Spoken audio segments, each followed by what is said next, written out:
Primeiro a gente tem que entender como um todo, né? Nós temos a bacia hidrográfica, aqui no caso do Lago São João, onde você tem as nascentes, né? E também as vertentes dos rios. Nós temos os rios principais aqui, que são, né? Nós temos o Rio São João, que é um rio que nasce e morre dentro da bacia do São João. As nascentes do Rio São João são aqui mesmo, na região hidrográfica 6, porque você pode ter rios que nascem em outra bacia e, né, desaguam em outra. No caso do Rio São João, ele nasce, as nascentes são aqui no Rio São João. É um rio de grande importância porque é o grande fornecedor de água, né? De água, nossa água, que a gente bebe, que a gente faz tudo na nossa vida na região dos lagos, vem do Rio São João, né? Que forma com outros rios, reservatório de Jurtunaíba, de onde vem nossa água. Então a gente tem o Rio São João como nosso rio principal. Também temos alguns rios afluentes principais também, rios maiores também, que é como o Capivari, o Rio Bacaxá. A gente tem um outro rio muito importante aqui, que é o Rio Una. A gente pode dizer que a gente tem 3 formas de entender rios ocultos aqui, né? Quando a gente anda por dentro da Serra do Sambê, a gente tem uma série de rios que correm abaixo do nível do solo. Pela formação rochosa que a gente tem aqui na região, essa é um encontro de diversos pedaços de pedra, né? E o rio corre dentro dessa cordilheira, né? E aí você tem ali uns vazios, e aí você escuta a água lá embaixo, mas não a vê, né? São rios ocultos dentro das pedras. Mas a gente tem 2 grandes rios aqui, né, que é o Rio Una e o Rio São João, são os maiores aqui, que cortam o município oeste e leste, né? São os nossos principais aqui, e os grandes canais que a gente tem interligando eles até. Tem 2 canais, um canal que interliga os dois, até que é a Vala da Pedra, que a gente chama o Canal da Pedra, né? E a gente também tem os rios ocultos pela natureza, pela cobertura vegetal. A gente foi até a nascente do Rio São João, a gente viu a água efetiva, mas ela se perde morro acima, porque ele está oculto dentro da vegetação. E a gente tem os rios tributários, né, que são os rios menores, né, que eles contribuem, são contribuintes para esses rios maiores. Então, assim, o São João, que é o maior, né, que a gente tem, que faz divisa com Casimiro, né, com Barra de São João, só a bacia hidrográfica dele tem 8 municípios, né? Então ele vem de 8 municípios e deságua aqui, como você falou também. Então, assim, tem que ter essa comunicação, e a principal ferramenta é o comitê de bacia, né? É através dele que a gente consegue conversar com todos eles. E além de rios, a gente tem riachos, né? Tem rios que não são perenes, que só aparecem na época da cheia. O Rio Una já passa por 3 municípios, né? Que ali começa em Araruama, passa ali por Iguaba, um pedaço. São Pedro passa também, São Pedro, e aí chega aqui. Então são 4 municípios. E a gente está sempre conversando com eles, porque a gente é uma baixada, né? Então tudo que alaga escorre para esses rios, que é a nossa macrodrenagem, né? E acaba vindo aqui para Cabo Frio. Então esses rios são chamados de rios ocultos. São aqueles rios que são quase invisíveis para a população, que muitas vezes pensam que são valas, né? Valas de esgoto. E a gente tem um terceiro, e talvez o pior nível de rio oculto, que é o rio oculto para a sociedade, para a população, né? A gente tem noção de que a gente recebe água em casa, a gente precisa da água em casa, mas a gente não tem ideia de onde ela vem, né? A gente tem esse nível de obscuridade, porque ela nasce em algum lugar, ela vem de algum lugar que a gente não tem ideia de onde é. Então, essa região que a gente visita hoje, ela por muitos é oculta. A gente não sabe de onde vem essa oferta de água.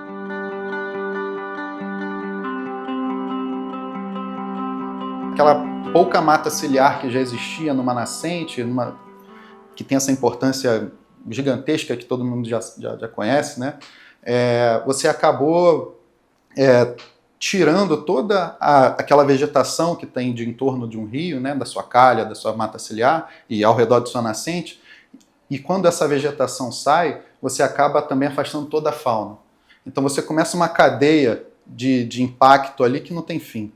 Uma agressão muito grande aos rios, desde os rios principais até os rios ocultos, né? Os rios sofrem grandes assoreamentos, extração, destruição da sua mata ciliar, e isso vai fazendo com que eles fiquem assoreados, fora o despejo de tudo, despejo de carga orgânica, despejo de produtos industriais, né, que vem matando sua fauna e sua flora.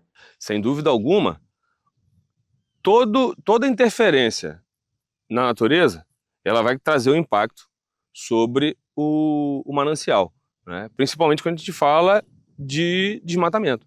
A gente tem um grupo de trabalho de reflorestamento dentro do Comitê de Bacia, que a gente também tem uma participação, a gente tenta sempre trazer recurso para fazer esse reflorestamento, seja de nascente ou de mata ciliar, para ver se a gente consegue trazer esses rios de volta à vida. Então a gente tem uma área aqui que há muitos anos foi totalmente floresta.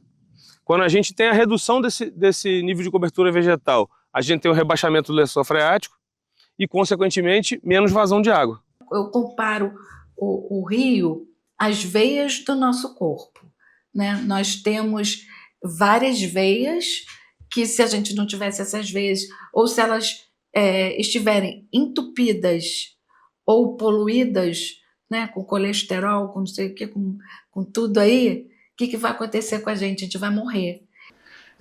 E aí hoje, quando você olha também na mapa dos satélites, né, você consegue ver as imagens dos satélites, você vê que todas as manchas escuras, que são os pântanos que a gente tem, olhando, né, do alto, você vê que tem um canal passando no meio, porque é exatamente para drenar isso tudo.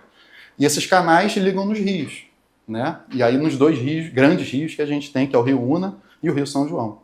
Então todos esses canais de drenagem artificiais são jogados nos nossos rios aqui, que também foram retificados, né?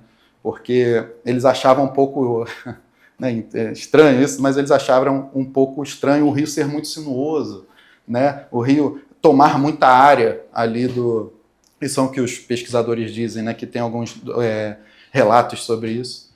Então todas as ações que forem feitas para recompor essa cobertura florestal certamente vão aumentar a vazão e contribuir mais para os reservatórios de consumo humano.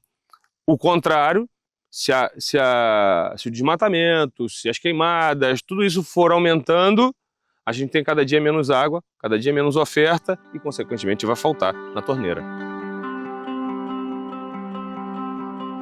Saber que o que tem uma vala ali não é uma vala, é um rio, um riacho, né? E que ele não pode receber esgoto, que ele não pode receber lixo. Então, a base de tudo é educação ambiental, assim, séria, voltada, né, para uma conscientização, uma transformação. A educação ambiental aqui, nosso papel mediante a educação ambiental, a gente tem alguns eventos que nós fazemos. A gente tem o Geodia, né, que é um dia que a gente vai falar só de geologia. Nós temos, dentro dele também a gente fala da história ali da Fazenda Campos Novos e tal, que é muito interessante. A gente tem o programa Bandeira Azul, que a gente fala muito sobre a zona costeira, né, e ali a gente tem várias atividades, não só de limpeza de mares, mas também dessa consciência com animais marinhos, né, que impacta, né? E o rio desaguando no mar, né? Você tem o rio o Unamar vem de quê, né? É o rio Una que deságua no mar, é o nome do bairro que é Unamar, né? Então, assim, fez a cidade, né? É a história da cidade. Quando a gente vai falar de ciclo da água, a gente está falando efetivamente do que acontece aqui, né? A gente está aqui hoje num dia bastante carregado de nuvens, né? E essas nuvens é que vão fazer o reabastecimento dos nossos mananciais. Então, a precipitação, as chuvas, ao cair sobre a vegetação e sobre o solo, infiltram, percolam, vão fazer a formação do lençol freático. Isso, como está numa posição de morros, ela vai buscar o caminho e ela vai aflorar em algum pontinho na beira do morro e vai começar a formar o caminho dela na superfície. Os rios ocultos, esses menores, a gente, infelizmente, estão dentro de fazendas, é um pouco mais difícil de fiscalizar. Mas os grandes rios, né, a nossa macrodrenagem, que é a Una, São João e esses outros canais, né, na verdade, é quando você tem muita região de pasto e de agricultura que usam fertilizantes, né, as fezes dos animais, tudo isso, e são alagados, né, como a gente bem falou, e quando a chuva vem, toda essa matéria, toda essa substância química que está nesses pastos, eles escoam para os rios, né? Então você tem uma forte contaminação dos rios com esses produtos agrícolas, né? E aí, logo ali abaixo, a gente vai ter a formação dos rios que vão seguir para que tenhamos a captação e o abastecimento humano, e da mesma forma, essa água dos rios e dos reservatórios se evaporam e fecham o ciclo, formando as nuvens novamente.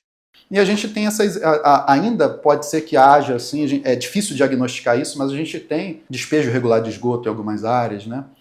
E isso por lençol vai também, né? Muitas vezes a pessoa não tem o filtro, só tem a fossa e o sumidouro, né? Isso impacta o lençol freático, né? As águas subterrâneas, isso é um pouco complicado também. Nessa dinâmica, aí a gente tem a condição humana interferindo no ciclo natural. O ser humano utiliza a água para consumo e utiliza para as outras ações humanas, as indústrias. Então, isso tudo gera efluentes. Esses efluentes automaticamente precisam ser captados e tratados para que eles sejam devolvidos à natureza na mesma condição como eles foram retirados. Precisa de especialistas, né, que são focados nisso, né? Precisa de um engenheiro químico, precisa de uma pessoa que entenda dessa parte química para que isso possa ser bem fiscalizado. E aí a gente consegue, junto com o comitê de bacia, a gente consegue fazer na medida do possível, ali a gente consegue fazer esse controle.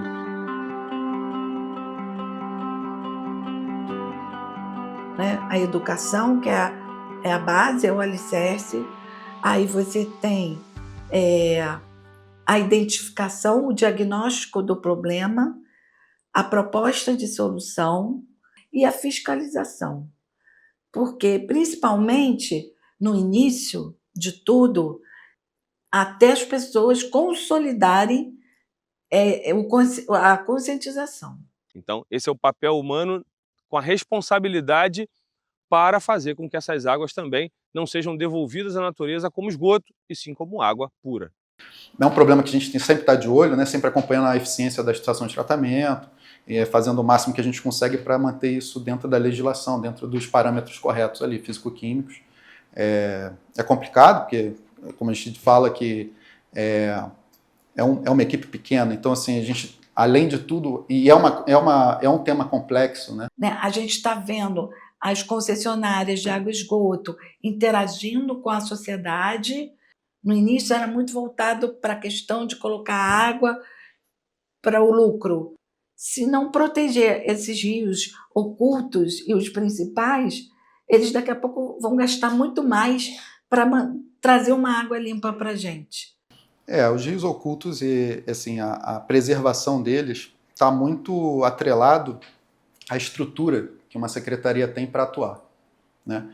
Então, se uma secretaria tem todos os papéis e as ferramentas necessárias para fazer isso, a gente pode pensar numa melhoria exponencial. A transformação que a gente quer total de ver rios ocultos que eram cristalinos e viraram valão, retornar a ser rios cristalinos, riachos, com peixe, com tudo, isso é a nossa expectativa ainda.